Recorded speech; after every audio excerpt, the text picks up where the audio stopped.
चांदीपुर गांव में एक टूटी फूटी झोपड़ी में शांति रहती थी। शांति की 3 बेटियां थीं, अर्शी, चेतना और प्रेरणा। शांति के पति ईंट भट्टे पर काम किया करते थे। कुछ साल पहले नदी में डूबने से उनकी मौत हो गई थी, जिसके बाद शांति के कंधों पर अकेले ही घर चलाने और बेटियों के पालन पोषण की पूरी जिम्मेदारी आ गई थी। ये सारी जिम्मेदारी मैं अकेले कैसे पूरा करूंगी? किसी का सहारा भी नहीं है। काम की तलाश में शांति उसी ईंट भट्टे पर गई जहां उसके पति काम करते थे। उसे देखकर ईंट भट्टे का मालिक बोला, इस काम में तो बहुत मेहनत लगेगी, तुम नहीं कर पाओगी। मालिक आप बेफिक्र रहें, मैं आपका काम करूंगी। पति की मौत के बाद बेटियों की जिम्मेदारी मुझे ही उठानी है। मेहनत तो करनी ही पड़ेगी। ठीक है, कल से काम पर आ जाना और पगार काम पूरा होने पर ही मिलेगा। ठीक है मालिक। काम बहुत मेहनत का था। कड़ी धूप में ईंट ढोने से शांति के हाथ पैर खराब होने लगे थे और शांति कमजोर होने लगी थी। शांति की बड़ी बेटी अर्शी 12 साल की थी। उसकी दोनों छोटी बेटियां चेतना और प्रेरणा 10 साल और 8 साल की थी। पिता की मौत के बाद तीनों बहनों की पढ़ाई छूट गई थी। बेटा, मैं चाहती हूँ कि तुम तीनों बहनें पढ़ लिख कर अफसर बनो। मैं भी पढ़ना चाहती हूँ माँ, लेकिन हम स्कूल की फीस कैसे भरेंगे? हमारे पास तो खाने के लिए भी पैसे नहीं है। भगवान पर भरोसा रखो बेटा, सब कुछ जल्दी ही ठीक हो जाएगा। ईंट भट्टे का मालिक शांति पर बुरी नजर रखता था। मालिक, काम खत्म हो गया है, अब मैं जाऊं? काफी देर हो गई है। अभी काम खत्म नहीं हुआ है, तुम्हें तो घर जाने की जल्दी रहती है। मुझे काम करने वाले लोग चाहिए। जी मालिक। जब सारे मजदूर चले जाएंगे तब तुम चली जाना। वो शांति के ऊपर बेवजह चीखता चिल्लाता रहता था और समय से पैसे भी नहीं देता था। मालिक, आज के पैसे दे देते। आज पैसे खत्म हो गए हैं, तुम पैसे कल ले लेना। एक दिन शांति की तबीयत ठीक नहीं थी। उस दिन उसका काम पर जाने का बिल्कुल मन नहीं था, लेकिन काम पर नहीं जाने का मतलब आज के पैसे भी नहीं मिलेंगे और घर में चूल्हा भी नहीं चलेगा। ये सोचकर शांति किसी तरह से उठी और नहा धोकर काम पर निकल गई। तबीयत खराब होने के कारण शांति को चक्कर आ जाता है और उसके सिर से सारी ईंटें उसके पैर पर गिर जाती हैं। आ! उसके पैर से काफी खून बह रहा था। ये देखकर वहां काम कर रहे दूसरे मजदूर आ जाते हैं। अरे, इसे तो चोट लग गई है, काफी खून बह रहा है। तभी ईंट भट्टे का मालिक वहां आता है और गुस्से में चिल्लाने लगता है, सारा ईंट बर्बाद कर दिया है, मेरा नुकसान कर दिया। मैंने पहले ही कहा था ये काम तुमसे नहीं हो पाएगा। मालिक मुझे माफ कर दीजिए। दरअसल आज मेरी तबीयत खराब है, इसलिए मुझे चक्कर आ गया, जिस वजह से सारी ईंटें गिर गईं। अब निकल जाओ यहाँ से। मालिक मुझे थोड़े से पैसे दे दीजिए, इलाज करवा लूंगी।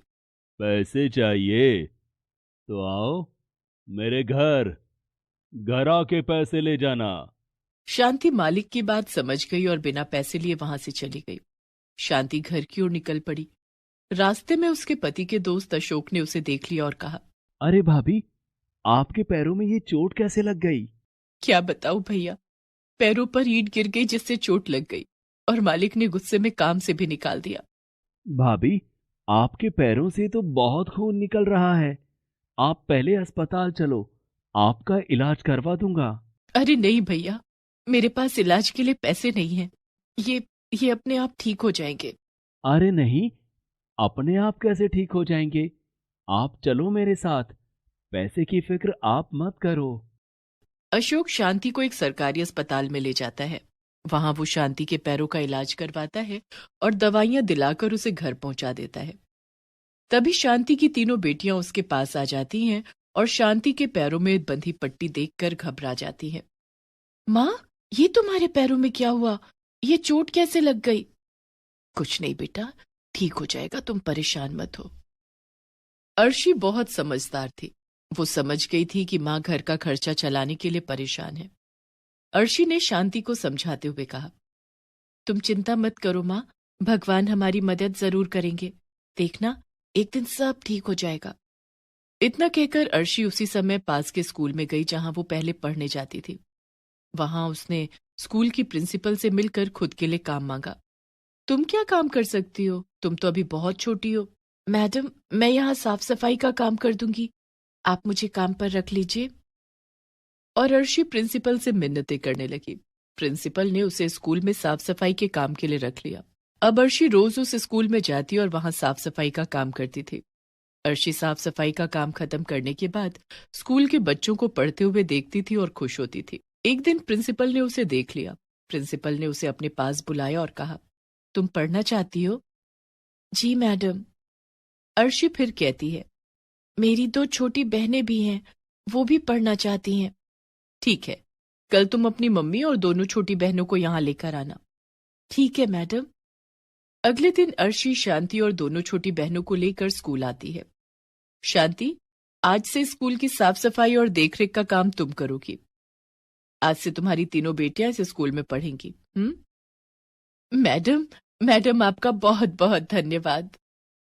अब शांति अपनी तीनों बेटियों को लेकर स्कूल जाती थी। वो स्कूल की साफ सफाई और देखरेख का काम करती और उसकी बेटियां स्कूल में पढ़ाई करती थीं। स्कूल से आने के बाद शांति का बाकी का समय यूं ही खाली गुजरता था, जिसे वो बेकार नहीं जाने देना चाहती थी। मैडम, मैं स्कूल का काम खत्म करने के बाद हॉस्टल की साफ सफाई का भी काम करूंगी। बदले में आप मुझे थोड़े पैसे और दे दीजिएगा। तुम हॉस्टल का काम तो कर सकती हो, लेकिन इसके बदले में तुम्हें पैसे नहीं मिलेंगे। फिर क्या मिलेंगे मैडम? तुम्हारी बेटियां पढ़ाई में बहुत तेज और होनहार हैं। तुम्हारे काम के बदले में मैं इन्हें अलग से ट्यूशन पढ़ाऊंगी, जिससे तुम्हारी बेटियां पढ़ लिख कर अफसर बन जाएंगी और इनकी स्कूल की फीस भी फ्री हो जाएगी। प्रिंसिपल की बात सुनकर शांति बहुत खुश हो जाती है। धन्यवाद मैडम। शांति की बड़ी बेटी अर्शी अब थोड़ी बड़ी और समझदार हो गई थी। माँ, मैं स्कूल के छोटे बच्चों को ट्यूशन पढ़ाऊंगी और उससे मिले पैसों से घर का खर्चा चलाने में तुम्हारी मदद करूंगी। वाह मेरी बच्ची। धीरे धीरे शांति की दोनों बेटियां प्रेरणा और चेतना भी बड़ी और समझदार हो गई। वो भी अर्शी की तरह स्कूल के छोटे बच्चों को ट्यूशन पढ़ाती और खुद भी पढ़ाई करती थी। कुछ साल बाद शांति की तीनों बेटियों ने अच्छे नंबरों से पास करके स्कूल की पढ़ाई खत्म की और कॉलेज में एडमिशन ले लिया। शांति की तीनों बेटियां काफी होनहार थीं। तीनों को कॉलेज से स्कॉलरशिप भी मिली और तीनों ने अपनी आगे की पढ़ाई जारी रखी। शांति की तीनों बेटियों ने अपनी मेहनत और लगन से कॉलेज की पढ़ाई पूरी की। माँ, मैं कलेक्टर बनना चाहती हूँ, आगे और पढ़ना चाहती हूँ। हाँ मेरी बच्ची, तू खूब मेहनत कर, हम सब तेरे साथ हैं। शांति की तीनों बेटियों ने प्रतियोगिता परीक्षाओं की तैयारी शुरू कर दी। दिन रात कड़ी मेहनत के बाद शांति की बड़ी बेटी अर्शी कलेक्टर बन गई। दूसरी बेटी प्रेरणा नेवी में अफसर बन गई और तीसरी बेटी चेतना ने इंजीनियरिंग की परीक्षा पास की और एक मल्टीनेशनल कंपनी में इंजीनियर के पद पर कार्य करने लगी। हमें आशीर्वाद दो माँ, तुम्हारी मेहनत के कारण ही आज ये सब हो पाया है। हमारी कामयाबी का सारा श्रेय तुम हो माँ। और अब तो हम सभी बड़े से बंगले में रहेंगे। दीदी को सरकारी बंगला जो मिला है। और सब हंसने लगते हैं। शांति के पास काम करने के लिए अब नौकर चाकर माली ड्राइवर सब थे। उन चारों का जीवन अब सुख शांति से कट रहा था। मैं कितनी खुश नसीब हूं कि मुझे तुम तीनों बेटियां मिली। नहीं माँ, हम तीनों खुश नसीब हैं कि तुम हमारी माँ हो।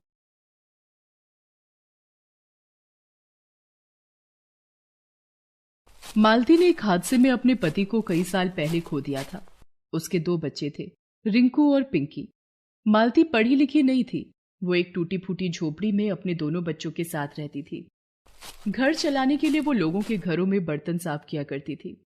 किसी तरह वो अपने दोनों बच्चों का पेट पाल रही थी। फिर एक दिन, रिंकू जल्दी कर बेटा, स्कूल का टाइम हो रहा है, फिर मुझे काम पर भी जाना है। माँ, आज मेरा स्कूल जाने का मन नहीं है।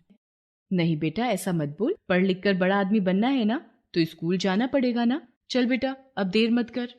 रिंकू पास के ही सरकारी स्कूल में पढ़ता था। मालती रोज सुबह पहले रिंकू को स्कूल छोड़ती, फिर पिंकी को अपने साथ लेकर काम पर जाती थी। पिंकी 3 साल की थी। वो एकदम चुलबुली और शरारती थी। मालती उसे अपने पास बिठाकर लोगों के घर काम करती रहती थी। एक दिन खेलते हुए वो बाहर हॉल में आ गई, जहां घर के बच्चे टीवी देख रहे थे। पिंकी भी टीवी में चल रहे कार्टून देखने लगती है। तभी घर के मालिक का बेटा बबलू उसे देखकर बोला, ए पिंकी, चल जा यहाँ से, ये हमारा टीवी है। बबलू की उम्र करीब 7 साल की थी। उसके मना करने पर भी पिंकी वहां से नहीं जाती। उसे कार्टून देखना अच्छा लग रहा था। इस पर बबलू को गुस्सा आ गया। उसने पिंकी को चिढ़ाने के लिए फ्रिज से एक चॉकलेट निकाली और उसे पिंकी को दिखा दिखाकर खाने लगा और बोला, अरे वाह, कितनी टेस्टी चॉकलेट है यार, मजा आ गया। ए पिंकी, तू खाएगी क्या? हाँ भैया, दो ना। बबलू पिंकी की तरफ चॉकलेट बढ़ाता है, लेकिन जैसे ही पिंकी अपना हाथ बढ़ाती है वो चॉकलेट पीछे खींच लेता है और जोर से हंसते हुए कहता है, मुंह देखा है तूने अपना, पता भी है कितनी महंगी है ये, चल निकल यहाँ से। पीछे खड़ी मालती ये सब देख रही थी। उसे बबलू पर बहुत गुस्सा आता है, लेकिन वो उसे कुछ नहीं कहती और पिंकी को अपने पास बुला लेती है। पिंकी रोते हुए मालती के गले लग जाती है। मालती उसे चुप कराती है और पिंकी को अपने पास बिठाकर वापस काम में लग जाती है। इतने में घर की मालकिन उसके पास आती है और उससे कहती है, मालती, इस पन्नी में खाना है, कल रात बच गया था, तू ले जा, अपने बच्चों को खिला देना। मालती चुपचाप वो खाना ले लेती है। गरीबी ने उसे मजबूर कर दिया था। वो अपने बच्चों की परवरिश बहुत अच्छे से करना चाहती थी, लेकिन उसके लिए ये बहुत मुश्किल था। वो हर वक्त चिंता में डूबी रहती थी, जिससे उसकी तबीयत भी खराब रहने लगी। ज्यादातर बीमार रहने की वजह से कई लोगों ने उससे काम कराना बंद कर दिया। अब तो हालात और खराब हो गए। नौबत ये हो गई कि उसे बचे खुचे खाने से ही अपने दोनों बच्चों का पेट भरना पड़ रहा था। वो खुद कुछ भी नहीं खाती थी, जो कुछ मिलता उसे बच्चों को ही खिला देती थी। इस वजह से मालती की हालत दिन ब दिन और खराब होती गई और एक दिन वो चक्कर खाकर गिर पड़ी और फिर कभी नहीं उठी। पिंकी और रिंकू अब अनाथ हो गए थे। उनका ख्याल रखने वाला अब कोई नहीं था। रिंकू बड़ा था, उसने खुद को संभाल लिया था, लेकिन पिंकी इस सब के लिए बहुत छोटी थी अभी। भैया, माँ कहाँ है? बताओ ना भैया, मुझे बहुत भूख लगी है। पिंकी, माँ हमसे बहुत दूर चली गई है, लेकिन तू रो मत, खाना मैं लाऊंगा। रिंकू अपनी बहन पिंकी का हाथ पकड़कर निकल पड़ता है खाने की तलाश में, पर उसके पास ना तो पैसे थे और ना ही पैसे कमाना वो जानता था। दोनों बच्चे भूख से बेहाल होटलों के बाहर यहाँ वहां घूमने लगते हैं। तभी उनकी नजर एक बूढ़े आदमी पर पड़ती है जो होटल के बाहर बैठकर कुछ खा रहा था। रिंकू उन बूढ़े बाबा के पास जाकर कहता है, बाबा, बहुत भूख लगी है, कुछ खाने को दे दो ना। पिंकी भी ललचाई आंखों से बूढ़े बाबा के खाने को देख रही थी। इससे पहले ही बूढ़ा आदमी कोई जवाब देता, पिंकी उसके हाथ से खाना छीनकर खाने लगती है। ये देखकर बूढ़े बाबा रिंकू से कहते हैं, बेटा, कौन हो तुम लोग? कहाँ से आए हो? तुम्हारे घर वाले कहाँ हैं? रिंकू बूढ़े बाबा को अपने बारे में सब कुछ बताता है। बूढ़े बाबा दोनों बच्चों की मदद करना चाहते थे, लेकिन सच तो ये था कि वो खुद होटल का फेंका हुआ खाना खा रहे थे, जिसे पिंकी ने उनके हाथों से छीन लिया था। फिर भी बूढ़े बाबा ने दिल मजबूत किया और रिंकू और पिंकी को अपने साथ रख लिया और रिंकू से बोले, चलो बच्चों, इस दुनिया में ना तुम्हारा कोई है और ना ही मेरा, आज से हम साथ रहेंगे। बूढ़े बाबा के पास अपना कोई घर नहीं था। वो तो फुटपाथ पर रहते थे और लोगों से भीख मांगकर तो कभी लोगों द्वारा फेंका हुआ खाना खाकर अपना पेट भरते थे। रिंकू और पिंकी उन्हें अपने साथ अपनी झोपड़ी में लेकर जाते हैं और फिर तीनों वहीं एक साथ रहने लगते हैं। बूढ़े बाबा बुजुर्ग भी थे और कमजोर भी, लेकिन फिर भी उन्होंने दोनों बच्चों का बहुत अच्छे से ख्याल रखा। वो दिन भर भीख मांगते, होटलों के बाहर से खाना उठाते और फिर उस खाने को बच्चों के साथ बांटकर खाते थे। इस तरह कुछ दिन तो खाने का जुगाड़ हो गया, लेकिन फिर बूढ़े बाबा की तबीयत बहुत खराब रहने लगी। रिंकू ने बूढ़े बाबा को घर से बाहर जाते देखकर उनसे कहा, कहाँ जा रहे हो बाबा? आपको तो तेज बुखार है, आज मुझे जाने दो, मैं सबके लिए खाना लेकर आऊंगा। नहीं बेटा, नहीं, मैं ठीक हूँ। तुम घर पर रहो पिंकी के साथ, मैं जाता हूँ और कुछ लेकर आता हूँ खाने के लिए। बाबा झोपड़ी के बाहर निकले ही थे कि अचानक बेहोश होकर जमीन पर गिर गए। दोनों बच्चे उन्हें सहारा देकर बिस्तर पर लिटाते हैं और बाबा को पानी पिलाते हैं। थोड़ी देर बाद बाबा को होश तो आ जाता है, लेकिन अब भी वो खड़े होने की हालत में नहीं थे। रिंकू को समझ आ गया था कि अब उसे ही कुछ करना होगा।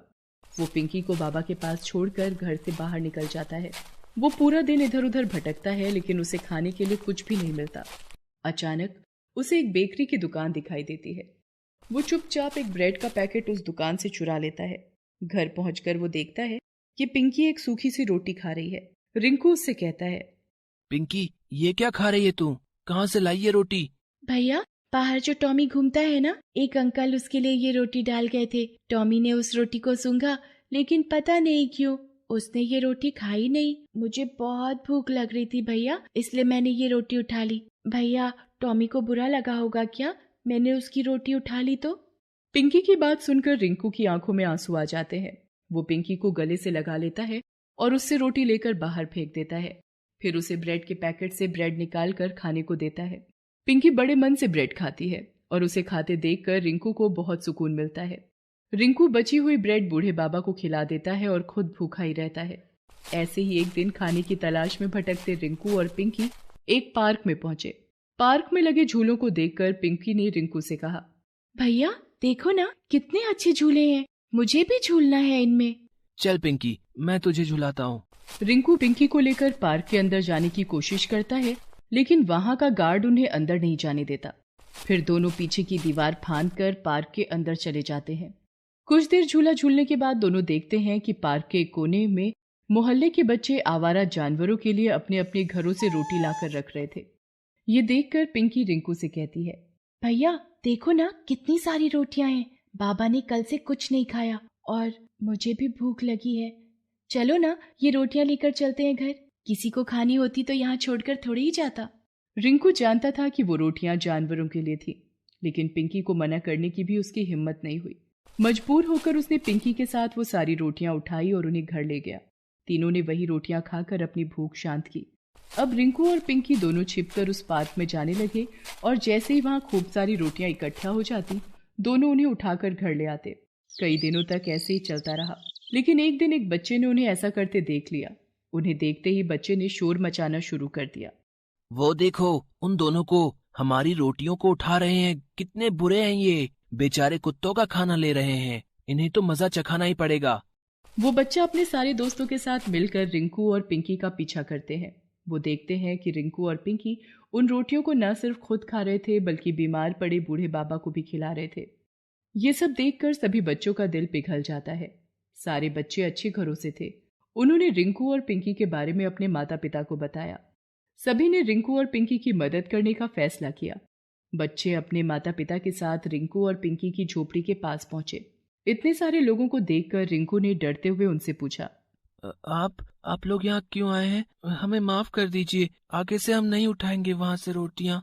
तभी एक महिला आगे बढ़ती है और रिंकू के सिर पर हाथ रखते हुए कहती है, डरो मत बेटा, अपने बारे में सब कुछ बताओ हमें, हम तुम्हारी मदद करना चाहते हैं। और ये बूढ़े बाबा कौन है तुम्हारे साथ?